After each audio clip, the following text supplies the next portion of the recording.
Perfect.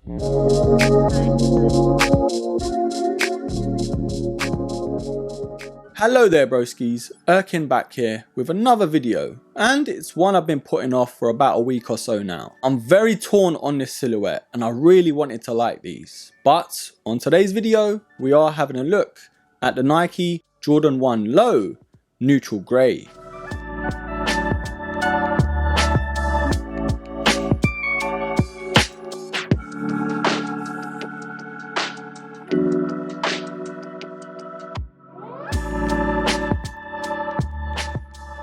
So if you've been a long-term broski on the channel, you know I'm more of an Air Max kind of guy. I've got about 3 Jordan 1s in my collection, 2 of them are mids and 1 of them is an actual high, which is the dark mocha. And I'm so thankful to have that. And this is the first time I've ever had a Jordan 1 Low in hand. Overall, I've just never liked the cut. They just remind me of bowling shoes. But this being the neutral grey, I knew there would be some slight differences. But were these changes needed and did they make a difference? We are going to touch on all of it. But like we do, we are going to have a look at the box first and foremost. Now these do actually come in your Jordan 1 high box and I was very surprised. But of course we've got that combination of black and red by Nike. Now this silhouette does actually come with spare laces in this grey colorway. And the product information does read Air Jordan 1 Low OG, and the name of the colorway is white and particle grey. Now there was a little bit of hype behind this sneaker, not as much as the highs that dropped earlier on in the year.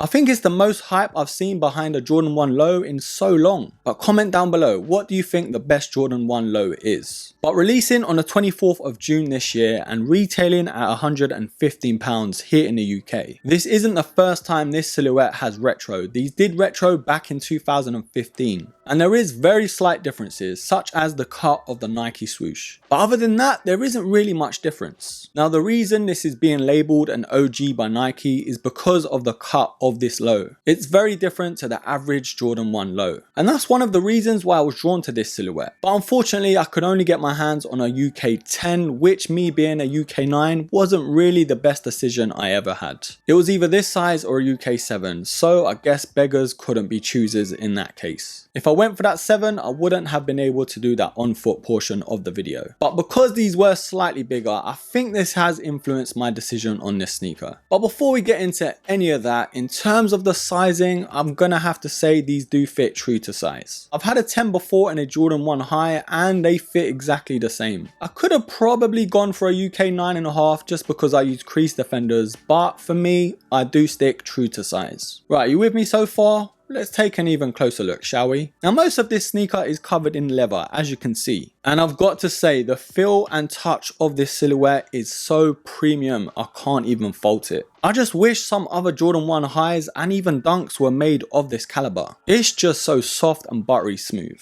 Now one of the panels that do actually differentiate from the rest of the sneaker is the Nike swooshes on both the lateral and medial side. They are actually in this suede material. Now these do come with these white laces as well, and they're not as white as the rest of the sneaker. It's sort of an off-white color. And moving on to the tongue, it's of this nylon material. Of course, we've got the Nike Air branding in grey on this white tab at the top. We've got this grey sock liner with the white insole with the grey Nike Air branding as well. Making our ways to the back, and again it's of that suede material that we found on the Nike swooshes, with that nice glossy Air Jordan Wings logo right at the back. And it's a very standard affair to the mid and outsole to a Jordan 1. The midsole is in this white colorway, whereas the outsole is of course in this grey color. Now that pretty much wraps up what this sneaker is all about in terms of what it's made of and that sort of thing. It is nice to see that premium touch to the leather. You don't really see that every day, especially when it comes to a Jordan 1 Low. But regardless of how these sneakers look and feel, I still have to decide, broskies, whether these are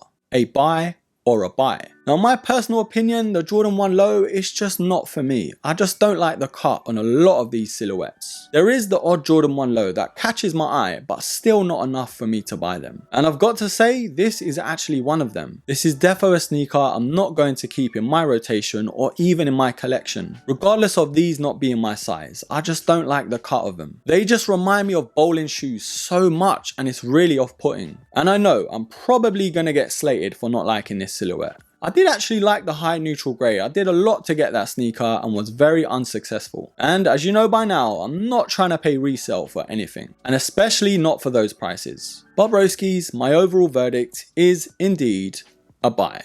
But comment down below what you think about this sneaker. Are you a fan of this neutral grey in this Jordan 1 low cut, or did you like the highs? Leave it all down below and I will be pinning the best comments. Anyways, broskies, thank you again for watching. Thank you for stopping by. Don't forget, hit me up on my IG as well, because I am most active on there. And whilst you're here, don't forget to like, subscribe, comment and share. And until the next episode, take care.